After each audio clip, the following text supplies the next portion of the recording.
do a omo oman mu a anase ebibrem ha no ma enema wo ya ye bobọ so omo wo ne saa no omo ye sa wo da ye so na wo soro anopa wo dua aduane na obi nso wada ye so na aduane nye ne problem wan na ebitu akọ na ene etifi asem no den etifi asem no brofo no say a good continuation of life. A good continuation of life. Mpempini ye share afenasia ayana topics na eba no. Ana efa say beginning as I was share at the forefront. Nanso no de ya twom no ensay years na twom no de nyina bisi 2021 ewie ye no ensay I was here twice. This time round, and yes, a year to abe shebi before France. No more year twice, na yede near my papa be yede abe count. Into a good continuation of life. And twice papa, ewa brabon. Nana ebra yeshe afia si de ba yi nyina ko see last program I de ba no. Who have you become? Debia me bo me ankasa me tape ni tie. Me boti. Na ya me ka say research am keka bo nti me ankasa me tie a inspire me. Nti se me tie program ni bi na say an hate me a na me hu say e was say me go harder e become. But one of the topics that attach me ankasa who have you become? Say onipa ben na wabeda nesisia. Afie we be ko na wiye bi mu no. Na onipa ben na wababa esa abre no. Na wodi bibi abeka ho a eye papa. Ana woda so gina de wo gina no. Ana se what be efrim. In kuna Jessica kokwa ya bo ho gem. Ene eye areas be ennan ene ebedi hu nkomo na de edi kan no ye fefiri ha nana ye hwe abrabo a unzenka abrabo beye fe ebeye de senka nana obia wapeja kakra anase de obia tie bia no enka ofia otim wanyi kakra nka wasiwa ofie afi na wo ba nso a wo a wofo a otuo mu fie a efie ho no ye fine mo ankasa mu fie nka be ye fe oba fie ho a manza mo nice hall abranti a wasi so ababa a wasi so se ma ware a anase mpo ye single wo very nice hall o television no efe de so kakra na nsan curve one biaba na nka no bi boho na o lighting system you good when your woofers bi ni ade unkonwa chese de efe ni bi edemo hono mo say ye entirely hono ma carpet ni neat na nka efe senka o hall na when your bedroom o free o halla nanka o ko bedroom no akoda empa nice one you know mattress no kade woda so a utumu se enye de wo chibeye wo ya ne bi na nanka be ye fe se wo wardrobe nanka woni magum chese wo shoe rack na wo kitchen ye be ko ho no chese nchensen kama oh cabinet no e na wo bobo so no na ye guy nanka ni nyina wo ho no mama wo baby a wo be rest bi kakra if I say obejim frama say eye e forma na say srokra back on bi ho na nanka ebeye fe senka wanya we say nyina no nanka wo adwuma ufrifia obekom so obi na afa say wanka se wo adwuma nanka wo gi good salary onse mama brabo ya kono ba asa de obi no aduane na etu hwa ba wo so but unya bi ni no but we dey benye biedi na nanka be fe say enkanya hwe kra na family car bi e wo ho a edemu nyina movie ekoba na nanka enye fe senka we nyina echi no na wo bank account asika kakra ewum utimi hu say eniema eyese tene akofoma wo ba bia wetia ko yisika nanka wo dey movie life enka be fe say wo insurances bi insurance ema ye car ema ye fee eche say ye insure yankasa ye life e wo kwan bi so ye pension ya plan sa ne ma ni nyina nka di dane kwan mu a kai bi hu say abrabo ye den e koso ka be ye fe say ye wo programs a ema ye nija ye be den ye be ko o kwa sorry a one o family nice just say bibia wo hia wo wiase basic necessities bia no side kan saka enye se mpo ano ade achi mafi na wako factory na se bucket anante long distance akosensu pipe o gas wa fail because onye sika ede ye aduane ka enye problem na na onse nka brabo be de pa de ye kan ya bobo so nyina eye de ema yakoba ewa brabom ama ede ahotoni nkoso ede ebre nipa enipa dodo a omowo oman mu a ananse ebibrem ha no ma enema wo ya ye bobo so omowo ne saa no omo ye nse buoma enipa na saa ne man ya ye keka ye bobo so se owoni fie ananse wa rent krampo a empo se any single room kra wa ye mu fine uti ya nka se chenchena chen ko hai ho ne eyi baby a ho beso no eye fine chese ye portray bibi enipa omo wo sa ne ma we se nyina ma omo nsa so omo anka so omo so na eso afoforo so no omo ye handful nse boma ndi echre se ye wo kwan twa papa e kwan ye obi twa but onum se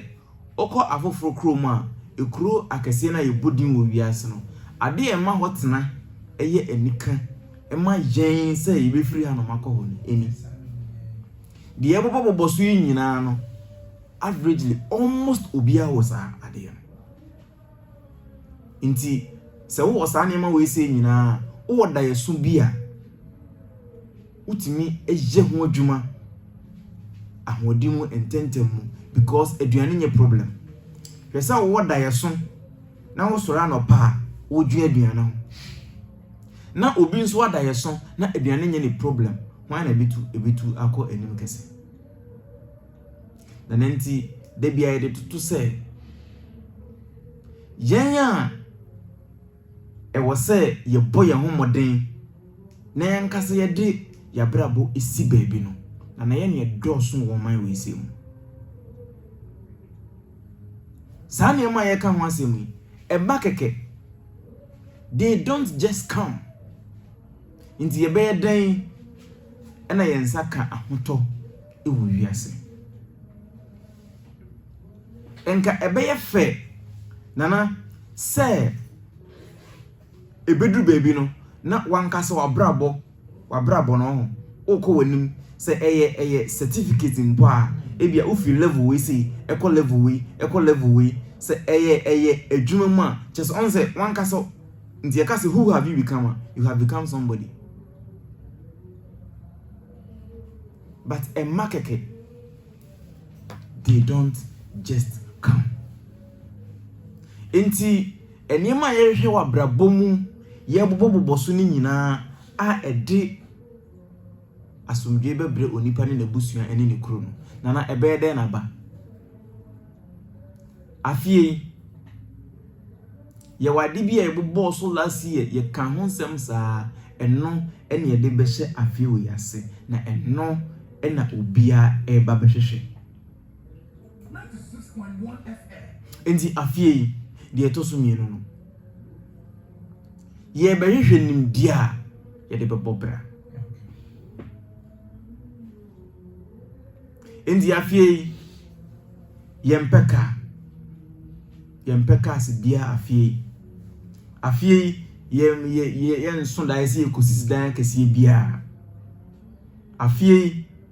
enema de bia ni eni so a ye pe de ye pa ne se ye penim dia ye de bebo bra businesses akese bia ni eni so afie de esi eni so eye nim dia ye de be sa na ema.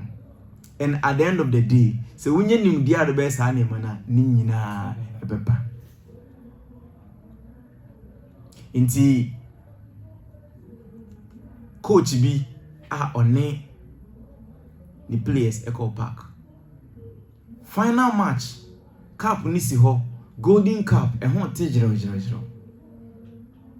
And of friendly players no, 15 players no de omo kon, emu 11 ebebo, na de aka na tena bench. And o ka kire mo say, cup ni si ho no, but me pese me ka kire mo say, cup no, yempe. Die hia ne say, ye be win match no. And ne ba me de ma ba ha say no, ma obi amfa nani ento cup ne so. Ye die hia ne say, we are dying hard to win the match. At the end of the day, omo win match ni we are omo nya den. Cup ni o dia. So this year we need to focus on the match and win. Enema na ye pani nyina ebema yakoye nim no. Ye de ni nyina besi nchen. Ni ahwehwe emunim de. E kamia ye say ade we sei e ya de a eno ene mani pakon kan but eno ene nipa dodo na yichi. Say ye hwe nim de e ya dwuma enti ne ye de ni pampe. Nenso bia wakonim abrabo we sei mu no e sade we sei eno hwehwe onfeni akọ. Nana ye to aso edian enti ena wo se odasani esori a ohwe nim de iwiase we sei da bia esesa no ho nanim akọ nanim esesa no ho ade bi wo ho no ma within short time etimi dane ema ekọ level fofra wodwe ho kra wonti ase sa no nyankopon bo nipa se adwene eda we yitrim we sei yemfa nye nema kese edu ba bia ususu kra ensusu. Nti ekwane ben ena ye faso e de ape nimdie no ekwane ben ne ye faso ne ye de win match ne this year nana ekwane ben ena ye faso ne aka se cup ne de yempo ne mum ye win match ne wia ye kwakofa. This is something I have done na aboa me papa aya ye kan empanyine kasa bi ye se otrofo wase me dance ni e wa brochiri minue menen na tifi we me dance ni kese most mornings ade ameta ye ene say me de motivational tape e she me di code anim na maboti na ignite me every morning ene ade a ye besua afa nimde pe ho a me recommend ama otiefo no a ebedru end of the year afeni be ko na wiye na wa record enema papa e wo abrabom ene se anope bia ubetie ensem a ebeto wadwen mu akosoro enye se etum se e close no e increase no ade a ebema onimde akosoro. And that good motivational speaker. So when you expand your knowledge by an idea, it never comes back to normal. Inti omo ko mani mo abrabomo no de bia omo hwe ndi fufu. Na enipa na sei ne etie. Abraba ye bono na onipa etese enwo oil se ukọ na so a obesori no what say enwo ada unze enwo eda intimentine indi anopa bia no osori a e wo se uhiti wo ho te se de ye hiti enwo no ama enwo na timia ene atene indi uhiti wo ho na se ukọ wadwuma so ukoye adwuma it can't be all work. Untimi nye adwuma nko asa enwo no anase oil no o overheating na eja betom. O overheating na o wonse ehwe nti adwuma ye good. Esa wo ye hard work, esa wo ye more work, na mum no enche wo ye traso wo beku ho. Wo ye ne sa no anyo ahomia wo be break it down. Nti ye adwuma na yakoda na yada te se enwo. Ti osori anopa e wo say o kick start on. And one of the good things I boa onipa bia every morning, and the big men we know are doing it. Omo ye ne debia, it is one of the secrets for onipa kesia yinu no. Osori anopa bia o wade a ejinja no ansa wako. And one of the best that meet me, I recommend the amount. Getting motivational videos, motivational audios. It makes me a different person every day. You see, say, oh, gather new ideas. Well, on try inti unim de me patre. Inti this year, Miami tips na me tips are me baha no money nyina my available. Videos ni nyina me de go pen drive so. Oba na wabe tobi. Me say udi koda no de multi TV de no. Fa shechiri pen drive yi no. Na for remote no. Do it every morning. Say enyame de kura mpo a ye wo afoforo bi a omo nso omo kasa ema eka koma ema eye adwenu madwuma te se de meye no. Ye betimi anya bi ama ana say o ma na omo ofie na omo nim phone mo ne computer mo ne nema no. O kire o ma omo ko online a omo betimi nya bi ama. Mon try say mo betie no every morning you will see change. Nti number 2 e was that area na okwa ema unim ade a wokoye. Nti papa bi eti ponko so na ponko ne de neko ede neko sa na obi gina no obi sa ne se okwan osiminim ba bia meko bisa ponko no abrabo aye bone sa na emu bebre de etie events e de yeko eba te se de ponko no e de papa na eko no yenim ba bia yeko yenim de yehwe yen sete hwe ma ye ho se aha no mo ne pese ye pian anamonko nti bibia e de yeko te se emframa eba haban. Try nyagu phone so apart from say wo decoder so no nyagu phone so na je wo earpiece no na botie. A good so be exercises every morning. A bra woko jogging no fashe wasum etie. Me say fashe as a fenase na shade. You will see say waba be strong within. As a matter of fact, kwa ye ko ba nyina yemu bebre e boy bra te say sebe ifunadaka. Uhu a ya polishing ne fefefe enso ade edem no enye. Yemu bebre good housing ne ho fefefe wa polishing ne ho neat na ukonimu a ho wa pro. Oye bete ade a ebetimi wate abrabase ama de wo ye no obetimi asom yi ne se de bia bepenim de intimate friend ni agro ma make myself available. Last year nyina books ahe na wo kan ye a wo de bie wadwene mu ebinu mo hombo me sekantanka yini ma kenkan yo entina program we say I want to tell you one of the few ewo man we say program we are wuti okrom ha say because omo ye ni nyina ya ne brofo echenyi ni pabra bopa o ba dodo na omo ye ni nyina ya ne brofo metin aba ha be ya ne brofo but wunti na ye ni twi nse wunti min kenkan a ba cho beje kotie open audio sound sabeka open video sound sabeka me say yemu bi oho no ma ho ye wo speakers bi wo ha omo san motivational speakers bi almost san so for nana omo obetimi atuni to ni TV channel and I wotie no most mornings ebeboa enema wo de be kike wo ho anopa bia. And as you good motivations polished in fairness. Intimacy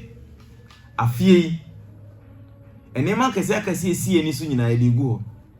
ni akwa akope ho nimde but ye beduru afi na wiye no na sa enema kese no yensa kan amanatra na ye to aso de to so miensa no yenhye hanso onipa bia ba wiase a maame ne papa na de ne ba ofa maame no no aba ebinim timi beto abusua ebi wo mo nsam obi a asem to na obeka biama no obi a ope bibia obekọ ne ho medin kan ka kire se sankofo ni so sabrabo mu oto wani na se nhwe obi a tieni yo oto wani na se nhwe obi a opamwa na se wunya bi na se nyankopon kwa na wani da so a ene wo adwumaye. I want to make it clear to you ene me ameka sani nyina se woma wani so na so nyankopon ne wani da so a ne wo adwumaye adwuma ne so nana di nyame beye wo ho no wayama adi ntini yesese wani da so ne nyankopon a adwuma na e wo no ne so tumia onya bahye bone ba kokora ene nyankopon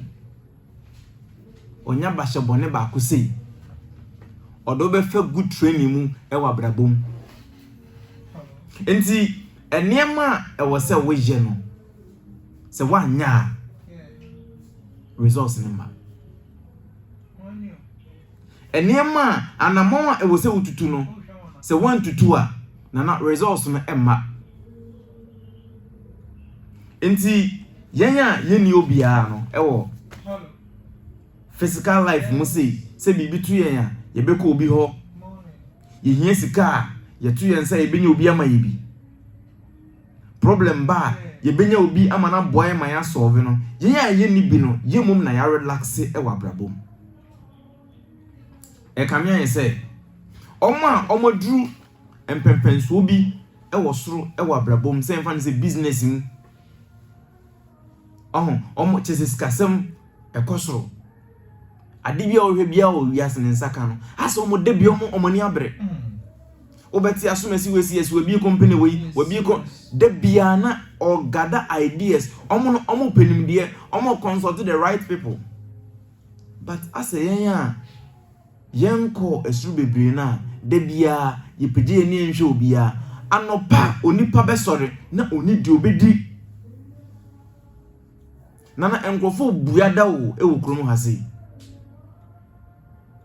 owenfo baby onwe ne ho ba ko sei odinim die yeden ye na ye de abrabo edi agro nti me ka kire obia ni da so eni nyankopon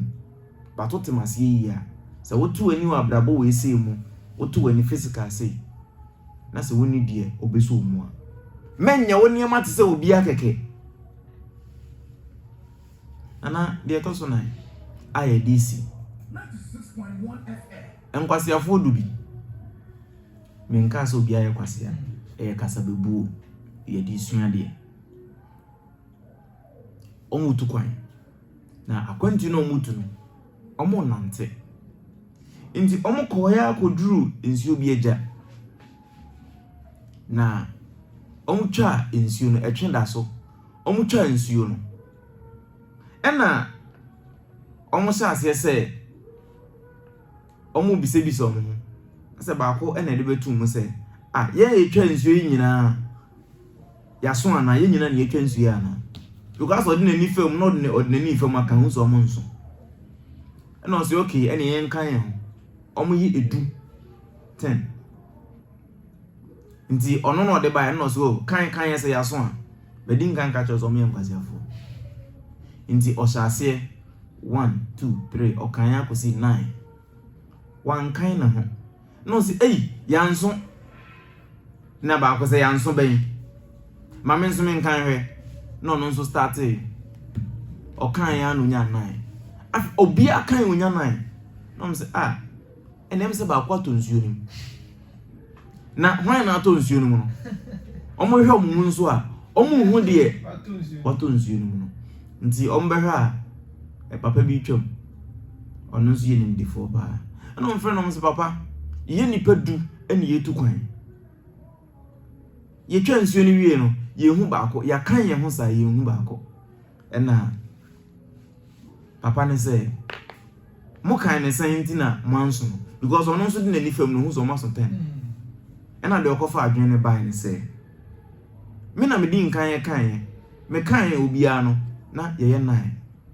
na o se mate monsa line me be kire mu nyansa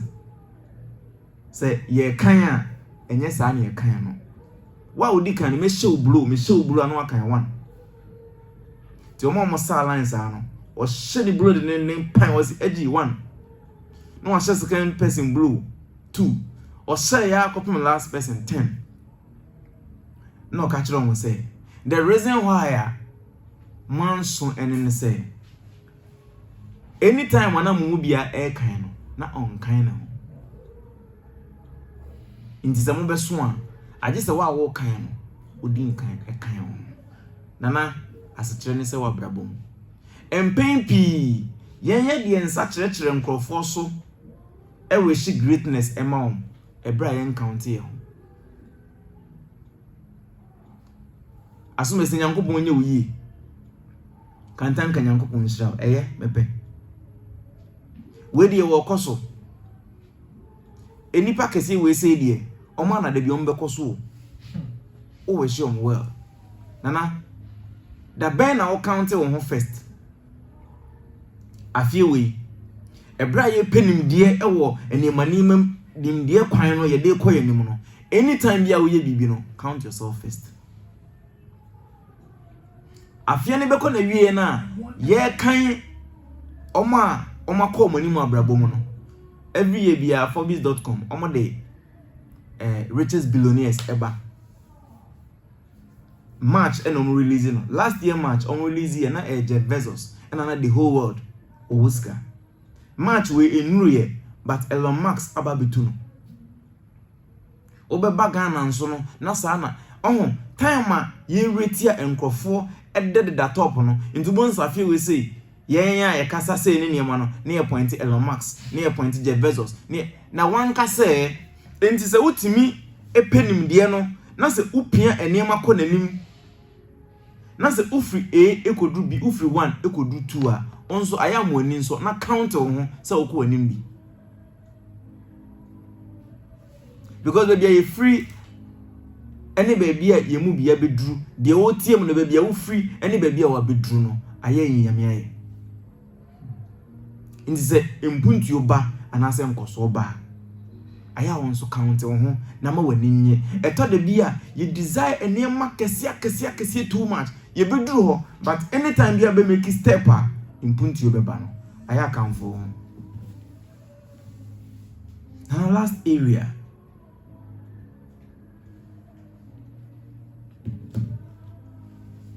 papa bi